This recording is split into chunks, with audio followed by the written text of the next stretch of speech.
آپ کو جیسے معلوم ہے کہ وزیر اعظم شہباز شریف صاحب کی قیادت میں موجودہ حکومت ملک کو اس معاشی دلدل سے نکالنے کے لیے محنت کر رہی ہے، جس میں 4 سال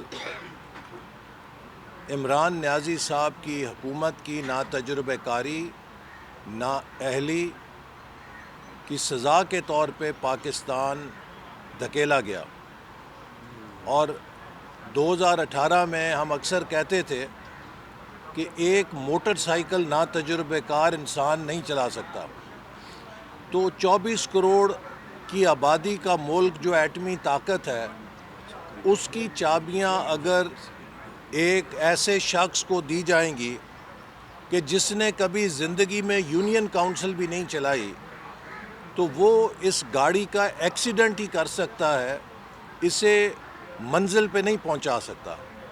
اور یہی نتیجہ نکلا کہ ان 4 سالوں کی بد انتظامی، ناتجربہ کاری اور نااہلی کی بدولت پاکستان بدترین معاشی دلدل میں دھنس گیا۔ اپریل 2022 میں جب تحریک عدم اعتماد کے نتیجے میں اس حکومت سے نجات ملی، تو دنیا بھر میں شرطیں لگ رہی تھیں کہ پاکستان کتنے ہفتوں میں سری لنکا بنے گا۔ لیکن آج الحمدللہ 2 سال کی محنت کے بعد دنیا بھر میں پاکستان کی معاشی بحالی کے چرچے ہیں۔ مجھے آپ کو یہ بتاتے ہوئے خوشی ہو رہی ہے کہ جو سینسٹیو پرائس انڈیکس، جو کہ مہنگائی کو ناپنے کا ایک پیمانہ ہے، جسے SPI کہتے ہیں، 11 جنوری کو اس کی شرح 1.9% آ گئی ہے، اور یہ ستمبر 2018 کے بعد لوئسٹ لیول ہے جو مہنگائی میں اضافے کا ریکارڈ کیا گیا ہے۔ تو آپ دیکھ رہے ہیں کہ ہم رفتہ رفتہ 2018 کی اس بنیاد پر دوبارہ واپس ملک کو کھڑا کر رہے ہیں جس پر ہم نے اس ملک کو چھوڑا نہیں تھا، ہم سے چھینا گیا تھا۔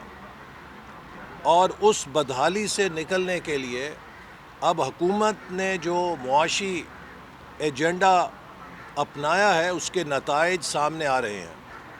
میں اوورسیز پاکستانیوں کو بھی مبارکباد دینا چاہتا ہوں کہ اس سہ ماہی میں تقریباً پچھلے سال کے مقابلے میں 30% زیادہ ترسیلات ریکارڈ کی گئی ہیں، اور پاکستان کے محب وطن، بیرون وطن مقیم پاکستانیوں نے ان اپیلوں کو خاک میں ملا دیا ہے جو انہیں یہ کہہ رہے تھے کہ آپ پاکستان میں ترسیلات بند کریں، اور جو ان کو اپنے ملک کے خلاف معاشی دہشت گردی پر اکسا رہے تھے۔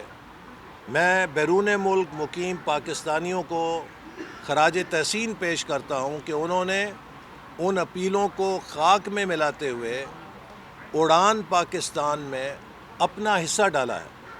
پاکستان نے اب اڑان بھرنی ہے، پاکستان نے اس خواب کو پانا ہے جو اقبال اور قائد اعظم نے اور اس ملک کے 24 کروڑ عوام نے سجائے ہوئے ہیں۔ ہم نے اس ملک کو ہمیشہ کے لیے قرضوں سے نجات دے کر تیزی سے ترقی کرتی ہوئی معیشت میں ڈھالنا ہے، تاکہ ہمارے نوجوانوں کو بہترین مستقبل ملے۔ ہمارے نوجوانوں کی صلاحیت سے یہ ملک بھرپور طریقے سے فائدہ اٹھا سکے، اور اسی مقصد کے لیے حکومت نے اگلے 5 سالوں کے لیے جو نیشنل اکنامک ٹرانسفارمیشن پلان بنایا ہے، یا ملک کی معاشی تبدیلی کا ایجنڈا مرتب کیا ہے، اسے اڑان پاکستان کا نام دیا ہے، جس کا مقصد یہ ہے کہ اب پاکستان نے ڈھلوان پہ نہیں جانا، اب پاکستان نے انشاءاللہ اس کی معیشت نے اڑان کے راستے پہ چلنا ہے، اور اس ملک نے دنیا کے سامنے اپنی کامیابی کو اور اپنے عوام کی اور اس ملک کے شہریوں کی صلاحیتوں کو منوانا ہے۔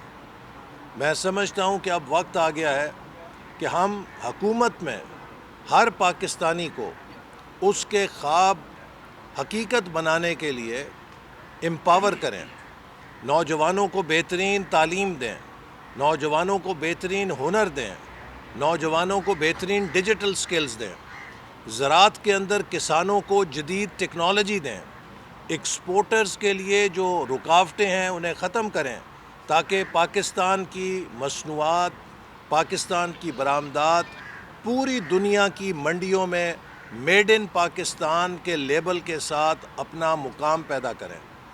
یہ وہ میدان ہے جس میں ہمیں دنیا سے مقابلہ کرنا ہے۔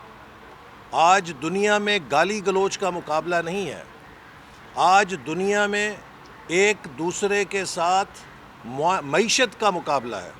کس ملک کی معیشت زیادہ مضبوط ہے، کس ملک میں سرمایہ کار زیادہ سرمایہ کاری کر رہے ہیں، جس ملک کی سڑکوں پر بلوے ہوں گے، جس ملک کی سڑکوں پہ انتشار ہوگا، اور جس ملک کے اپنے لوگ اپنی ملک کی بدخوئی کریں گے، وہاں پر کوئی سرمایہ کار کیسا آئے گا؟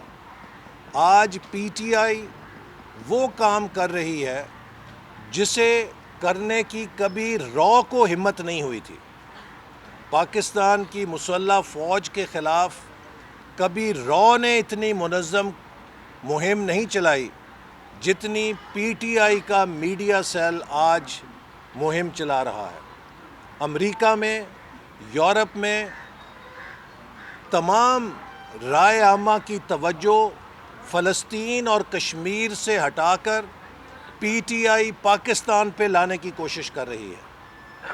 پی ٹی آئی کا بین الاقوامی سیل اسرائیل کو بیل آؤٹ دے رہا ہے، بھارت کو بیل آؤٹ دے رہا ہے، اور پاکستان کے اوپر وہ فوکس لا رہا ہے، اور اسی حوالے سے وہ بڑی کامیابی سمجھتے ہیں کہ ہم نے امریکہ کی کانگریس میں پاکستان کی ہیئرنگ کرائی ہے۔ یہ پاکستان کی ہیئرنگ پی ٹی آئی نے نہیں کرائی، پی ٹی آئی کا کندھا کوئی اور استعمال کر رہا ہے۔ پی ٹی آئی کسی کا اعلی کار بنی ہوئی ہے، اور وہ اعلی کار پاکستان دشمن لابیز ہیں جن کو پاکستان کی سلامتی اور پاکستان کی ایٹمی صلاحیت چبھتی ہے۔ وہ پاکستان کو مغربی دنیا میں بدنام کرنے کے لیے پی ٹی آئی کا سہارا لے رہی ہیں، اور پی ٹی آئی ان پاکستان دشمن قوتوں کا سب سے بڑا اثاثہ بنی ہوئی ہے، جو ہر فورم کے اوپر پاکستان کو بدنام کرنے اور پاکستان کو غزہ اور کشمیر سے بڑا ظلم کا تھیٹر ثابت کرنے کی کوشش کر رہی ہے۔ لہٰذا میں سمجھتا ہوں کہ یہ سیاست بہت قابل مذمت ہے۔ ہم نے پی ٹی آئی کے جھوٹے مقدموں کا سامنا کیا، ہم سب جیلوں میں گئے، ہمیں بھی سارے امریکہ کے پتے ہیں، میں بھی امریکہ سے پڑھا ہوا ہوں، مجھے بھی کانگریس کا پتہ ہے، سینٹ کا ایڈریس ہے، کانگریس مین سینیٹرز کو ہم بھی جانتے ہیں۔ ہم نے کبھی اپنے خلاف کسی جھوٹے مقدمے کی شکایت امریکہ کے ایوانوں میں، برطانیہ کے ہاؤس آف لارڈز میں، یا اقوام متحدہ کے کسی فورم پہ نہیں کی۔ ہم نے اپنے مقدمے پاکستان کی عدالتوں میں لڑے، چونکہ ہمارے نزدیک پاکستان سب سے بڑا ہے، ہماری سیاست سے بڑا ہے، ہماری شناخت سے بڑی شناخت پاکستان کی شناخت ہے، اور ہم اپنے ساتھ ہونے والے کسی ظلم کا بدلہ پاکستان سے نہیں لے سکتے۔ لہٰذا ہم نے پاکستان کو بدنام نہیں کیا، ہم نے اپنے خلاف جو ظلم تھا اس کا مقابلہ پاکستان کے اداروں میں کیا۔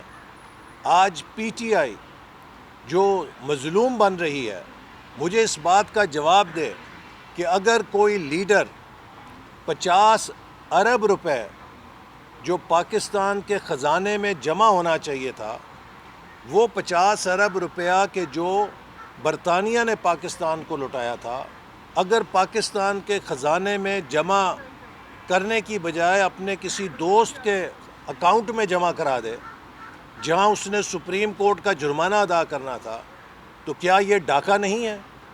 اور ڈاکہ کسے کہتے ہیں؟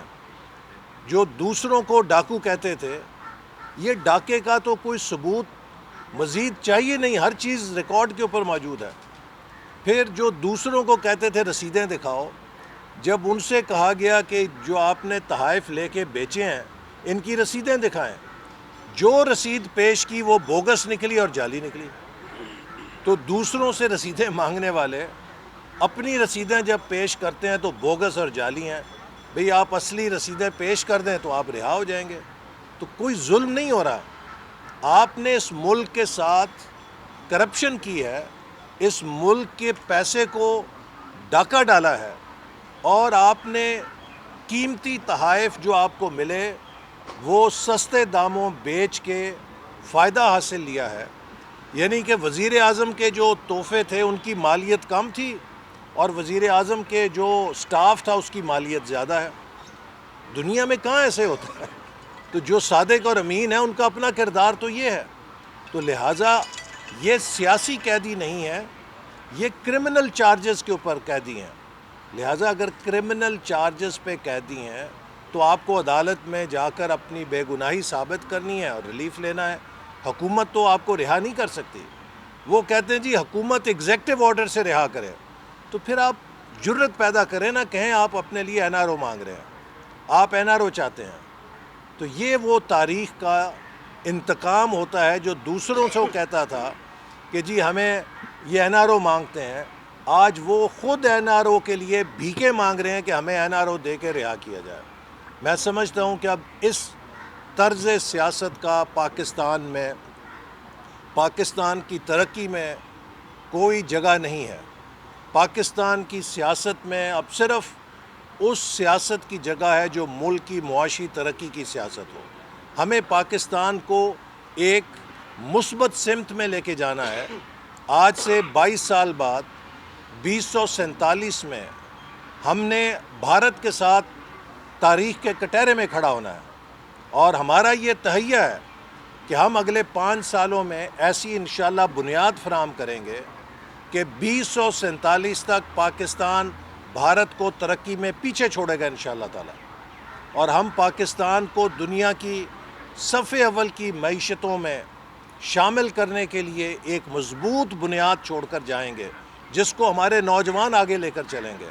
تو آج مقابلہ دنیا میں برآمدات کا ہے، آج مقابلہ دنیا میں نالج اور سائنس اور ٹیکنالوجی کا ہے، آج مقابلہ دنیا میں پیداواریت کا ہے، آج مقابلہ دنیا میں اس بات کا ہے کہ کون زیادہ سے زیادہ محنت کر کے زیادہ سے زیادہ دنیا میں مارکیٹ شیئر حاصل کر سکتا ہے۔ آج دنیا میں وہ قومیں کہ جو گالی گلوچ کریں، جو آپس میں ایک دوسرے سے لڑیں، وہ بہت پیچھے رہ جائیں گی۔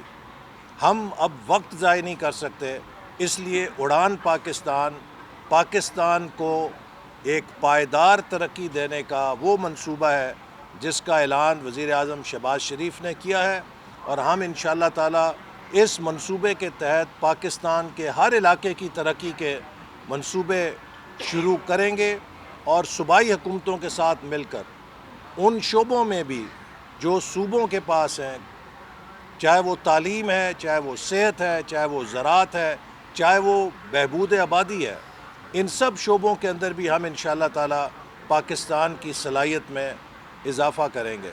بہت شکریہ۔ احسن صاحب ایک بڑی تعریفیں کی، گورنمنٹ جو ہے وہ بہت بہتری کی طرف جا رہی ہے۔ عام آدمی جو ہے وہ اس وقت بھی اس مہنگائی کی چکی میں ایسا پس رہا ہے کہ وہ 2 وقت کی اس کی روٹی ہے وہ پوری نہیں ہو رہی۔ اور دوسرا یہ کہ اگر جن کی آج آپ ہر بات جن کی مان رہے ہیں، ان اداروں کی میں بات کر رہا ہوں کہ جن کی آپ ہر بات ماننے انکار نہیں کر رہے، 2018 میں اگر ان کی بات مان لیتے تو شاید آج ملک یہاں کھڑا نہ ہوتا۔ دیکھیے، پہلی بات یہ ہے کہ مہنگائی کی شرح میں اضافے کی سطح 38% تھی۔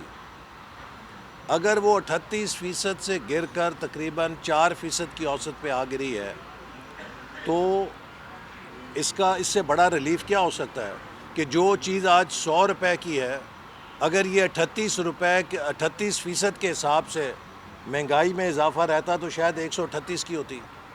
اس میں تو نمایاں کمی آ گئی ہے کہ آج مہنگائی کو جو آگ لگی ہوئی تھی وہ آگ تو کم از کم بجھ گئی ہے، اور جوں جوں معیشت آگے جائے گی قیمتیں نیچے بھی آنا شروع ہوں گی، چونکہ اس کا تعلق ہمارے معاشی استحکام کے ساتھ اور پیداوار کے ساتھ ہے.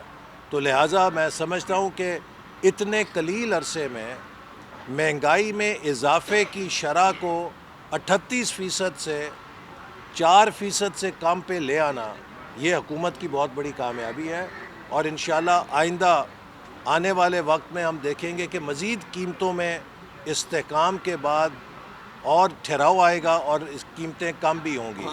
تو یہ ایک بہت بڑی کامیابی ہے. باقی آپ نے جو کہا کہ ہم بات مان لیتے، 2018 میں ایک سازش ہوئی تھی اور میں نے کراچی میں آ کے کہا تھا کہ جب 2018 کے الیکشن کے بعد آیا تھا میں، تب میں نے کہا تھا کہ چند جرنیل اور چند جج انہوں نے اپنی عقل سے نہیں سوچا، انہوں نے اپنی بیگمات اور بچوں کی عقل سے سوچا ہے، اور اس کی سزا ملک کو یہ ملی ہے کہ آج ملک کا جو معیشت کا بنیادیں ہیں وہ تک ہلا کے چلے گئے ہیں.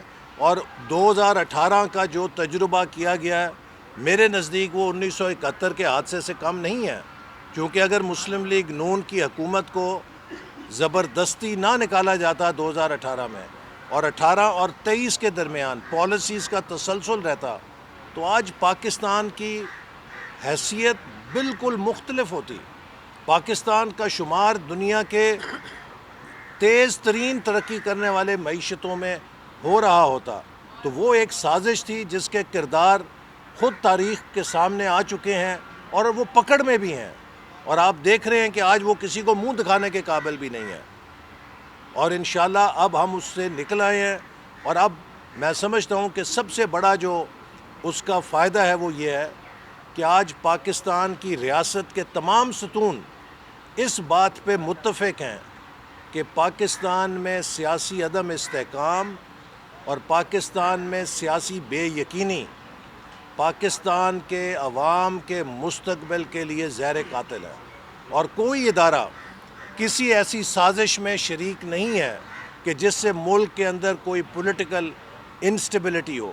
اور اگر یہ ریاست کے ستون اسی طرح ہم آہنگی کے ساتھ کام کریں گے تو آپ دیکھیں گے کہ اگلے 5 سالوں میں ہم کم سے کم بھی 10 سالوں کا سفر انشاءاللہ طے کر لیں گے. ایک سوال یہ کیا احسن صاحب، سندھو دریا پہ جو 6 کینال بن رہے ہیں، آپ واضح بتا دیں کہ وہ پانی کہاں سے آئے گا؟ پانی پہلے ہی نہیں ہے، آپ ملک کی صوبوں کی ترقی کی بات کر رہے ہیں، تو یہ کیسے بنے گا اور پانی کہاں سے آئے گا؟ یہ جو بے بنیاد بحث ہے، اس لیے کہ مسلم لیگ نون کی حکومت نے 1991 کا واٹر ریکارڈ کیا جس میں تمام صوبوں کے پانی کے شیئر کو قطعیت کے ساتھ متعین کیا گیا ہے، اور ایک فل پروف شفاف انتظام موجود ہے کہ کوئی صوبہ کسی دوسرے صوبے کے حصے کے پانی کو نہیں لے سکتا.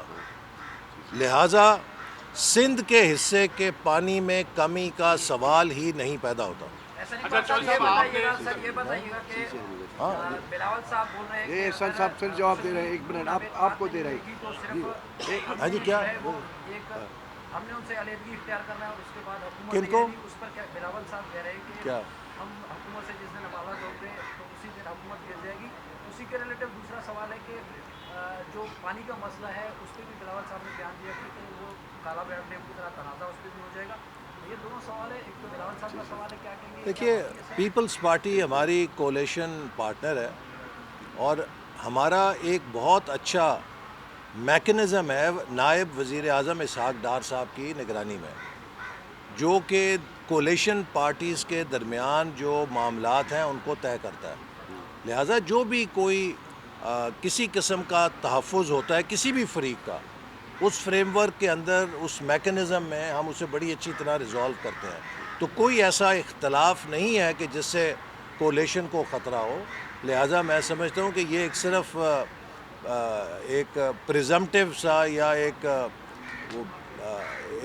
خیالی بات ہے کہ ایسی چیز ہو سکتی ہے. کوئی میرے نزدیک مسلم لیگ نون اور پاکستان پیپلز پارٹی اس معاہدے پہ عمل کر رہے ہیں جو محترمہ بے نظیر بھٹو صاحبہ اور نواز شریف صاحب نے میثاق جمہوریت کے تحت کیا تھا، اور اس میں یہ طے کیا تھا کہ اگرچہ ہماری سیاست جدا جدا ہے لیکن جب بھی ملک کے لیے ضروری ہوگا ہم آپس میں مل کے تعاون کریں گے اور ہم آپس کے اختلاف کو کبھی اس سطح پہ نہیں لے کے جائیں گے جس سے ملک کا نقصان ہو.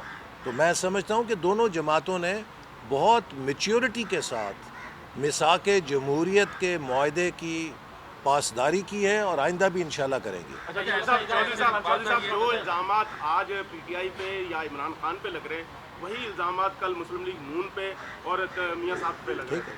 میں نے آپ سے وہ رسیدیں مانگ رہے تھے, آج آپ رسیدیں مانگ رہے ہیں. میں نے آپ سے نہیں, دوسرا سوال آپ پر سکھر ملتان موٹر وے کے حوالے سے کچھ الزامات لگے تھے, اس کا کیا ہوا؟ جو کیا نام ہے اس کا جو چھپے ہوئے مراد سعید نے ایلیگیشن دیا ان کا بتا دیں کیا ہوا. دوسرا M9 کب تک بنانے کا ہے؟ دیکھیے, جو آپ یہ کہہ رہے ہیں کہ الزام ہم پہ بھی لگے تھے, یہی تو میں نے بات کی نا کہ ہم پہ جو الزام لگے میرے بھائی, ہم نے امریکہ میں جا کے تو نہیں رونا رویا, ہم نے ہاؤس آف لارڈز میں تو رونا نہیں رویا, ہم نے پاکستان کی بدنامی تو نہیں کی باہر جا کے, ہم نے اپنی رسیدیں عدالتوں میں پیش کی اور عدالتوں نے باعزت ہمیں بری کیا. اگر پی ٹی آئی سمجھتی ہے کہ ان کے خلاف جھوٹے مقدمے ہیں تو وہ عدالتوں میں اپنی رسیدیں دکھا کے بری ہو جائیں. لیکن امریکہ میں, یورپ میں, اقوام متحدہ میں جا کے پاکستان کو کٹہرے میں کھڑا کرنا, آپ کس کی سیاست کر رہے ہیں؟ آپ پاکستان کے دشمنوں کے اعلی کار بنے ہوئے ہیں. اور میں سمجھتا ہوں کہ اب لوگوں کو کوئی اس میں مغالطہ نہیں رہ گیا کہ پی ٹی آئی انٹرنیشنل, اس کی خاص طور پہ جو ونگ ہے, وہ پاکستان دشمنوں کا سب سے بڑا اعلی کار بنی ہوئی ہے, جو پاکستان کی بدنامی کے لیے کام کر رہی ہے اور پاکستان کی ریاست کو دنیا کی نظروں میں اس کا امیج خراب کرنے کے لیے کام کر رہی ہے, اور جو دنیا کو یہ کہہ رہی ہے کہ غزہ کو بھول جاؤ, کشمیر کو بھول جاؤ اور پاکستان کو کٹہرے میں کھڑا کر دو. اب ایک منٹ پانی کے حوالے سے کہ پانی جو ہے سندھ کے حصے کا کہیں نہیں جا رہا. 91 کا جو کارڈ ہے اس کے تحت آج دن تک سندھ کو کبھی پانی ملا ہی نہیں ہے, پہلی بات. دوسری بات یہ ہے کہ سندھ میں جو پانی آ رہا ہے وہ جب اوپر سے ہی پانی آئے گا, کینال وہاں پہ بنے گا تو پانی وہیں سے ڈسٹریبیوٹ ہو جائے گا. دیکھیے, پانی یہاں پہ پہنچے گا کیسے؟ سندھ کے لوگ آپ نے جو بات کی اس کی سکھر ملتان موٹر وے کی, بیہودہ الزام تھا. 4 سال میں وہ اس کو کوئی ثابت نہیں کر سکے. اس کا نقصان کیا ہوا کہ چین کی حکومت کو اس کی وضاحت دینی پڑی. وہ مجھ پہ الزام نہیں تھا, وہ پی ٹی آئی نے چین کے اوپر الزام لگایا تھا, کیونکہ جو سی پیک کے منصوبے ہیں وہ پاکستان کی حکومت کو پیسہ نہیں ملتا تھا, وہ چین کی حکومت براہ راست اپنے کانٹریکٹر کو پیسے دیتی تھی. لہذا وہ الزام اگر دیا گیا کہ میں نے کمیشن لیا تو انہوں نے چین پہ الزام لگایا تھا نا. اس کا نتیجہ کیا ہوا؟ ایسے بیہودہ لغو الزامات کے نتیجے میں انہوں نے سی پیک بند کرا دیا. اربوں ڈالر کی سرمایہ کاری جو پاکستان آنی تھی, کمبوڈیا چلی گئی, ویتنام چلی گئی, لاؤس چلی گئی. کس کا نقصان ہوا؟ تو لہٰذا میں سمجھتا ہوں کہ وہ ایک ایجنڈے کے ساتھ ہے. اور جو آپ نے پانی کی بات کی میرے بھائی, جو واٹر ریکارڈ ہے نا, اس کی مانیٹرنگ کے لیے ایک فل پروف نظام ہے ٹیلی میٹری کا, اور ارسا کا ادارہ ہے, اور وہ ارسا کے ادارے میں تمام صوبوں کے نمائندے موجود ہیں, اور وہ باقاعدگی کے ساتھ پانی کے بہاؤ کو اور پانی کی تقسیم کو مانیٹر کرتے ہیں. لہٰذا اس بات کا کوئی امکان نہیں ہے کہ کسی صوبے کے حصہ جو ہے وہ کم کیا جائے یا کسی صوبے کا حصہ کسی دوسرے صوبے کو چلا جائے, چونکہ ایک آئینی ادارہ جو سی سی آئی کی نگرانی میں قائم ہوا ہے, وہ اس بات کی مسلسل نگرانی کرتا ہے کہ دریاؤں میں کتنا پانی بہہ رہا ہے, اور جو واٹر ریکارڈ کے تحت صوبوں کا حصہ ہے اس کے تحت وہ تقسیم ہو. اگر سن لو نا میری بھائی, سن لینا, اگر پانی زیادہ ہوگا تو اسی تناسب سے ہر صوبے میں پانی زیادہ آئے گا, لیکن اگر پیچھے سے پانی کم ہوگا تو اسی تناسب سے ہر صوبے کو وہ پانی اتنا ہی اس میں بہاؤ میں کمی آ جائے گی. اس کا دار و مدار اس پہ ہے کہ دریاؤں میں کتنا پانی بہتا ہے. اسی لیے ہم کہتے ہیں کہ بے حد ضروری ہے کہ ہم سب مل کر مستقبل میں جو کلائمیٹ چینج ہے اس کے لیے سوچیں کہ ہماری جو واٹر ریزروائر کیپیسٹی ہے اس کو ہم نے کس طرح بڑھانا ہے. چونکہ کلائمیٹ چینج سے صرف سیلاب نہیں آئیں گے,